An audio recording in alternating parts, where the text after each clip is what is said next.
if you just think this is the only thing I can do, therefore this is the only thing I'm going to continue doing, I think you're really limiting yourself, because you don't really know what you're capable of, and also what your skills can do, what you're capable of, going into a different industry or a different type of role. So I just kept my options open and my mind open. Hi, and welcome to Helping People Perform, the podcast that gives you fascinating insights into those people whose chosen vocation is to help others perform at their best. From consultants to teachers, sports coaches to financial advisors, all of my guests share a passion for getting the most out of individuals, teams, and organisations. Enjoy the episode.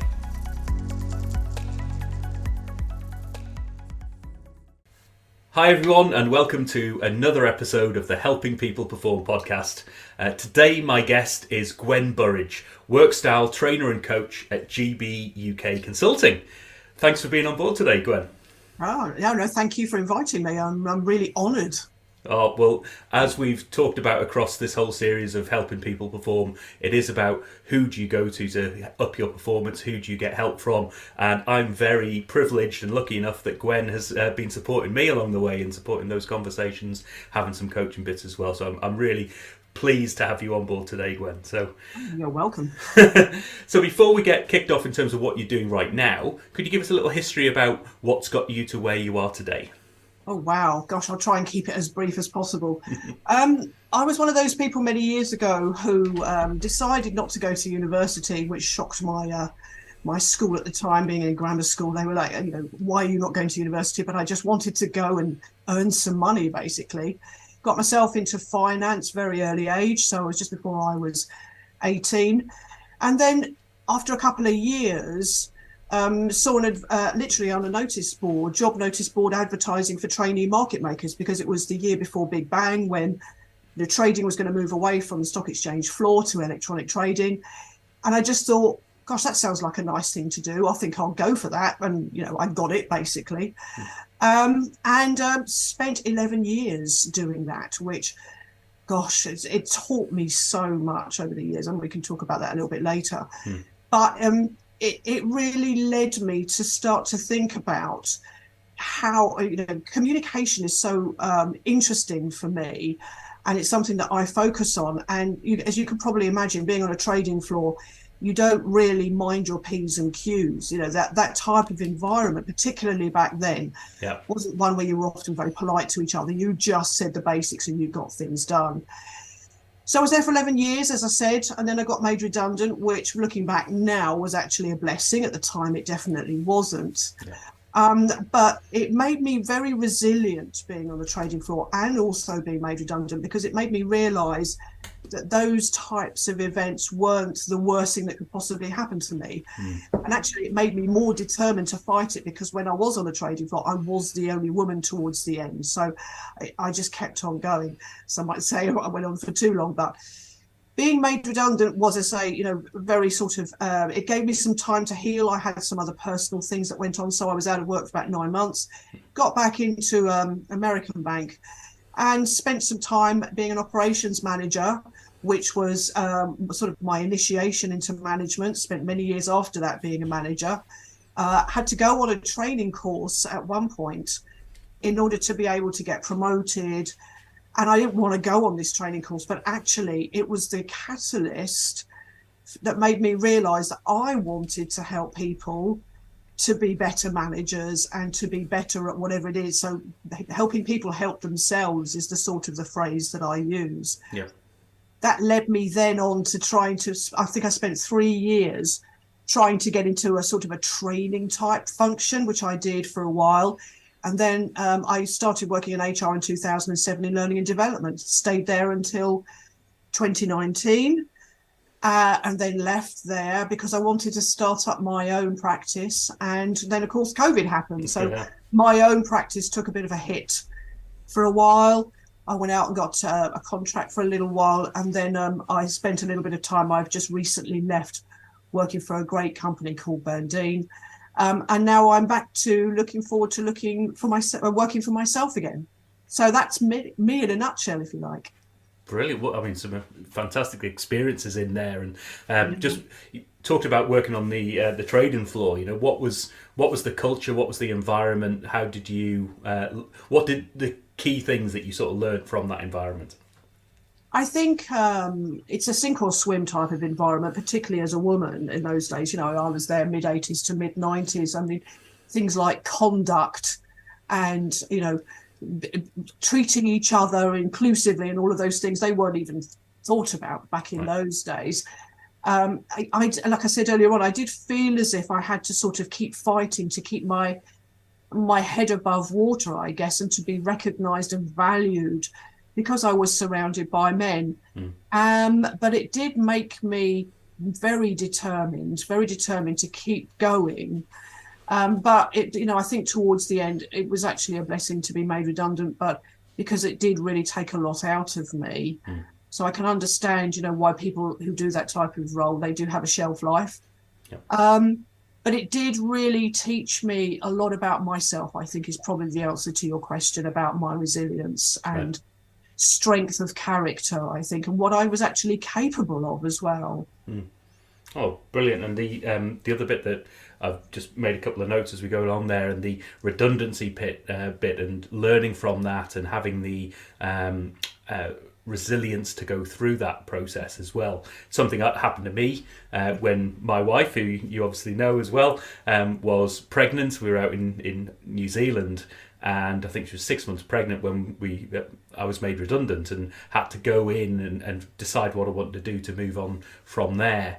And it's such a learning experience about yourself as well. And one thing I learned through that process was to step back and look at where I thought I was. I thought I was just in this one area of particular focus or helping people perform through facilitation or whatever it was at the time.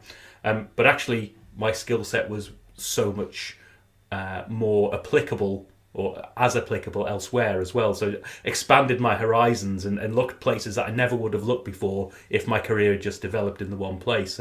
Just wondering what your experience was in that front, and did you find yourself looking elsewhere in places that you wouldn't necessarily have done if your career had just developed through the years? Yeah, it really did, actually. I mean, it made me rethink about what my next role was going to be. And actually, soon after I got made redundant, I went and spoke to a couple of agencies and I quickly realised that I'd actually been really underpaid for the role that I'd done. And so they basically sort of said to me, you're only as good as your last pay packet or bonus or whatever. And because it was so low, it was that realisation that I'm not going to get back into that type of role, which I think actually made me feel quite good that I could let that go. But then the next thought is, well, what is next? What do I do? And for me, what's happened along my whole career journey, and again, and that part of my career, this also did happen, was I haven't really set specific goals and thought about what's next in sort of a lot of detail. I've sort of spoken to people and, read articles and newspapers and all those things. And just all of a sudden something will either jump out or something will happen and somebody will say something to me and I'll go and speak to someone. All of a sudden I'm, having an interview for a job. And it sort of happened that way as well, that I got back into banking, but working for a different company in a different role. It was just somebody who just said to me, would you be interested in doing a 3-week contract? Right. And, I was there for 22 years. So, I always think of it as always keep your options open. You just never really know what's around the corner. And I think the other thing is for me, which I found recently again has been really key, is just keeping your mind open to options as well. Because if you just think, this is the only thing I can do, therefore this is the only thing I'm going to continue doing, I think you're really limiting yourself because you don't really know what you're capable of and also what your skills can do, what you're capable of, going into a different industry or a different type of role. So I just kept my options open and my mind open. And then something just sort of almost fell in my lap, as it were, really. Yeah. Making your own luck and it eventually coming your way. Yeah, absolutely. And it is that thing about you have to recognise the opportunities and go for them. You always have to explore them. But for me, that seems to be sort of the way I operate in terms of my career. Brilliant. And final thing in terms of that history, in terms of what got you here today, you mentioned a training course that you were reluctant to go on, but actually shaped your future. What was that, out of interest? What was the topic of that course? What was it about? Well, it was basic management skills. It was very interesting, actually, because it was an external vendor. My manager at the time, he'd seen them and he loved using them. And this was long before we had any sort of learning and development in HR. But he wanted everybody who was a manager to go on it. And we were all petrified of going on it because we all knew that at the end of the course that we had to set a personal goal and a work goal. And then we had to come back a month later in front of everybody and deliver a 10-15-minute presentation on how we had done it in our goals, if we had reached them and all that type of stuff. And it was really interesting because back then, standing up and talking in front of people was just, for me, just the most scariest thing. You know how they always say the top two scariest things for people are death and standing up and talking in front of people. Well, it was for me the scariest thing. And I literally just remember that day, dreading that day, standing up and literally shaking from top to toe and sweating and all of those things that you do when you're that nervous. But when I had that realization around the same time that I wanted to then do that for others, I realized I had to work through that because it was well, you have to do that. You had to back then, there wasn't any online training as such, although it was just coming in then. So I had to keep on moving through that really uncomfortable feeling. And now, it doesn't faze me at all to stand up in front of 80, 100 people and talk. In fact, I love it now. So it's one of those things where I think the goal, it was so deep within me that I wanted to do that, so that I was willing to go through all that pain, if you like, of learning how to work through the nerves in order to get through the other side, as it were, and actually really love it. So it really did change me. But all it also did make me a very good manager. So, double hit there. No, I always reference the success of any good training, in my view, is that it changes your behaviour. And it changes your behaviour for good, or as in for the better, but also for a long time. It's not just a short-term change of behaviour. And on that basis, I can count 2 training courses that I've been on, out of all the ones that I've been over the years, that have been truly successful. And that's the ones that are there, and the ones that hit home really do change the way you think, the way you behave, the way you move forward. And I think that, for me, from my goal as a facilitator trainer, is to be that course, that training piece that people went on and went, yeah, now I'm doing things differently, and I will continue to do things differently because I learned a lot. Totally agree. And it's, when you think of all the courses, I think of all the courses I've been on over the years, there have been very few that have really inspired me to make changes. I think there was a couple of others I can think of. So that's my aspiration as well. And I do hope all the things that I've ever done so far in my learning and development career has actually had that impact, at least on some people. Brilliant. So in terms of what you do now, who do you help perform? How do you help them perform? It's been a really interesting journey in the last few weeks for me, actually, because when I started my practitioner back in 2019, when I left the bank, I'd only just sort of got myself up and running. And then, as I said, COVID happened. So I've sort of had to revisit it and start back to basic again. But one of the things I did a lot of, which I have found really I just can't do without, is a tool called Insights Discovery, which I'm sure some listeners will have heard of. It's sort of a profiling tool, but it helps you understand about your work in terms of how you prefer to work and how you prefer to communicate at work. But it has so many other uses as well. And so for me, what I'm going to be doing is to help people to raise their awareness of their preferences, in the work environment. And I'm going to be doing it for 3 sort of different types of people. So for individuals, it could be, I've got so far in my career, but I've seemed to have sort of come to a halt and maybe something's getting in the way of that. Then it's going to be for managers and leaders to help them understand, how can you get more out of the people that you manage and lead. And then thirdly, teams, which is sort of my favorite thing. I do like to go in and do team building. And you can do this like a lot of team building sessions do, where you can train or help people to understand more about each other's preferences, so they can know, then they can go, oh, now I understand why when we talk, we feel like we're talking a different language because we're so different to each other. But then you can take it to the next level, and then you can help, for instance, with teams, you can use the tool to help them to be more effective. And it really is, it is a very effective tool to help people to do that. It's very sort of pragmatic. Right. My training and the things that I do are very pragmatic. I want to be able to help people to understand at the end of a session, there's something tangible that they're going to do that's going to make a difference, to make a change. And so the team effectiveness stuff that I do really does help them to identify some changes that they need to make in order to help them to work better together. And the whole pandemic thing, that working from home thing, has been really interesting for me, because I was reading a short article on LinkedIn, which is my go-to for a lot of articles that I read. There's a report out from a company called Gensler, and they were saying that over the pandemic, the shift to remote working from home, has seen time spent collaborating drop from 43% to 27%. Right. And for me, you know, I think when I think back to when I used to work in a team, collaboration makes the things that you do, you know, the ad hoc stuff where you just turn to somebody or shout across and say, can anybody help with this? Or can anybody give me some ideas? That type of stuff, you can't really measure it. I did an article on LinkedIn called The Unmeasurables, because it is very difficult to measure the impact that that can have on a day-to-day basis. But that working from home actually gets in the way of that. So I'm not going to say to teams, don't work from home, but try and find what ways can you identify to help you collaborate with each other more when you are not in the room together, which I think is, you know, a very topical thing.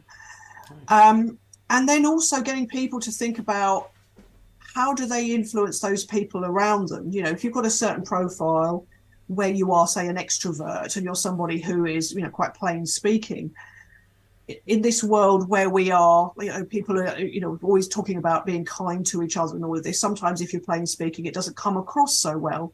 So then I'll work with them and I'll say, so how can you just soften that a little bit? I sort of call it your sharp edge. Right. How can you soften that a little bit so you can influence more people around you? And then that's actually, they can actually identify the tangible actions that they could take in order to do something slightly differently to be more successful. So that's it, I guess, in a nutshell. And as I said, I'm still working on that, but I'm going to be, in the next few weeks and months, going to be honing that down. I'm going to be building a website, etc., to be able to advertise what I do. But that's my first love, really. Brilliant. And are there any particular industries, businesses, sizes of businesses that you work with, or are you flexible on that front? Well, I think, you know, for huge businesses, you know, the very big multi-corporates, I think, for, you know, individuals, I mean, I don't know whether you've come across this, Paul, but I've definitely noticed that, yeah, individuals such as ourselves, where we're not companies, they don't tend to want to take on and use those very much. So, you know, for me, small to medium-sized companies, obviously with my financial background, that's going to be an advantage. But I'm, you know, I'm open to offers. I think if you think about improving team performance to a certain extent, as long as you are made aware of the type of culture of an organization, I think you can work with any. And particularly with small companies, I think you can make such an impact very quickly to actually be able to help them to make some changes. But yeah, again, it's just about really going in and saying, you know, how can I help? What are some of the challenges that you've got in collaboration that I can actually go in and help you to identify a resolution for that? And also focusing on ineffective management. You know, managers most of the time are great, but there are still some areas where managers aren't so great. So I really do love to go in and sort of work out what they need to do differently. And my first love, of course, because of that course I went on, I love to be able to work with individuals who just started being managers, so I can really help them build those really good habits from a you know, an early standpoint. Nice. Yeah, I've definitely found that same thing. Working with the small to medium businesses is probably the niche of most solopreneurs, if you will. And when the opportunities do come with the larger organisations, which occasionally they do, it tends to be with a small segment of that organisation or a particular team that's looking for a specific thing. And then if things go well, everything's brilliant, and that they see the value in your offering, that can then expand out, and that's I guess the dream for a lot of people going out by themselves. Can they get that big whale and get out there? But I'm finding the secret is just work with individuals, work with small, who want to do something different and want to bring in a different perspective, and that tends to be in those small, medium-sized businesses. Yeah, absolutely. Yes, I do like to make an impact, I think, is probably the short way of saying it. And I think we do have, as you say, more opportunities to do that with those types of companies. Yeah, brilliant. And in terms of your own performance, so where do you go to help your own performance? Who do you go to? What do you do? It's really interesting. I've done, I would say, since I left investment banking, I've done a sort of a coaching qualification in career coaching, which I thought would be very useful over the COVID, because I think a lot of people have been having that mindset of, I don't really like what I'm doing, what can I do next type thing. But actually, I haven't really felt compelled to do that too much. I did talk to quite a few of my friends about it. And I think people want to talk to you about their careers, but they don't want to pay you for it a lot of the time, so they don't really see the value in having a career coach. And to be honest, for me, being a coach is not like, that traditional coach of having a big contract with somebody that lasts months and months. That's not really my thing. No. So I've not really taken that training that I did and really used it to improve my performance, although I do love to ask great questions. But I also have a short attention span. So I love snippets of information. I really love those companies. I remember one that we used to use years ago. It's called Get Abstract, where they take a whole book and they condense it down into 5 pages. And I read some of those and take snippets of those and learn from them. I do that a lot. Yeah. And they also stimulate my creativity as well. And in sessions, I tend to sort of incorporate little bits that I've learned from these snippets. A little bit of just a bit of information, or something that I just said about that report. I think it's really interesting stat to sort of tell people and raise awareness of those. I always look at articles that are advertised on LinkedIn, any other papers when I'm just doing some research online. I love looking at some of the videos, the short videos. I follow Simon Sinek. I think some of the things he says are very valuable. I look at the memes, which are sometimes quite inspiring. So it's the little things for me, the sort of like tiny little increments that lead me on to other things. Sometimes they will actually inspire me to go and do quite a lot of research on something. So it's not that formal performance improvement. It's the informal stuff that I can use and talk about in sessions that I run. And lastly, it's like working with you and other individuals as well. It's that discussing, brainstorming and all of that. I always learn something from everybody I talk to, and I think that is also really, really important, is that we learn and help each other. Yeah. It's been a common theme actually with a lot of the people who do are specifically coaches or take a coaching approach who've been on this podcast have often said that they learn from the people they coach as much as they learn as much as their coachees are learning, shall we say. Yeah, absolutely. Yeah. Brilliant. So a couple of other questions then. If you were able to take your skill set and your experience and work with any individual team or organisation to help them perform, who would you want that to be? Gosh, I couldn't think. I was thinking about this earlier on, and I couldn't really think of anything specific in terms of companies.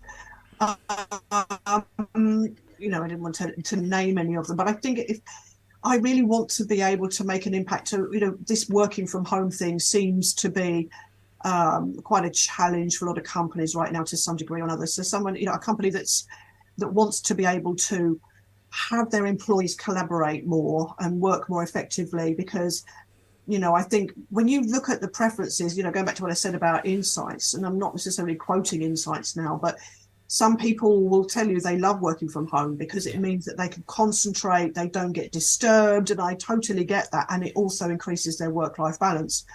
On the flip side, there are some people who, from my own perspective, I know there are times when I don't speak to people for a while. It can drive me crazy. I love to be around other people and talking to other people.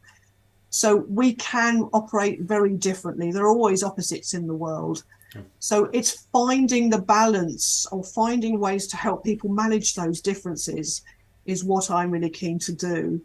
To help them, just as I said, to collaborate more effectively. But anything where there is a challenge in a team, a specific one that I can help with. And, like I said earlier on, I don't go in and do long, lengthy sessions. I mean, I can do them if people want me to. Yeah. But at the same time, I think you can still achieve a hell of a lot just by doing quite a quick intervention and just getting them to do one or two things differently. Because if you try and, boil the ocean or something, you can end up where nobody really does anything after a session. And I really don't want that to happen. So I think that's basically what my answer would be on that one. Oh, nice. So if there's any individuals or organisations out there that are looking to get some support with some of those types of challenges, then, get in contact with Gwen. Yeah, absolutely. Please. And on the flip side of that, if you were to be able to sit down, have a coffee, have a drink with any individual or organisation or team that you think could really help you up your own game, who would you want that to be? Yeah, it's a difficult question as well. I think, again, it's a bit like the way I have come at my career over the years.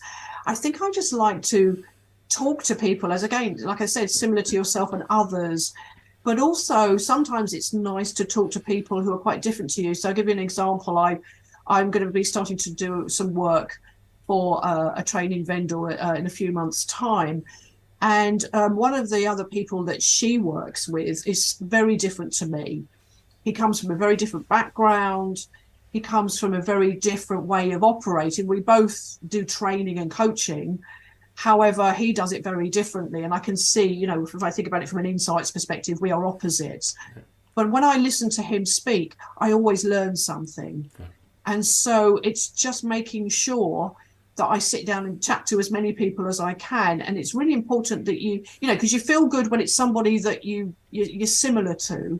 But you also have to seek out people who are different to you, because you can always learn something from them. So there's nobody in particular, but just making sure that I do interact with people who have got a different way of looking at things, because it always adds value to what you do. Yeah. Oh, brilliant. And finally then, how do people find out more? How do they get in touch with you? Where can we find Gwen Burridge? So at the moment, LinkedIn is the best place to find me. As I said earlier on, I'm in the process of upgrading my old website, which is not visible at the moment. So probably sort of March, April time, that will be up and running. But LinkedIn is definitely where you'll find me. And there's some contact details on there. And obviously, you've got all my history and everything on there as well. Yeah.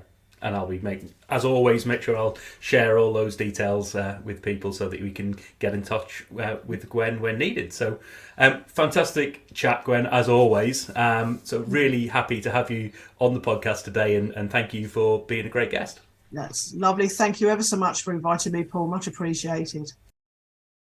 Thanks for listening to today's episode. If you liked what you heard, then please give the podcast a rate, review and share. I'm Paul Teasdale, and from sausage making to banking, oil and gas to Formula One, I help people perform. If you'd like to find out more and have a conversation, contact me via helpingpeopleperform.com.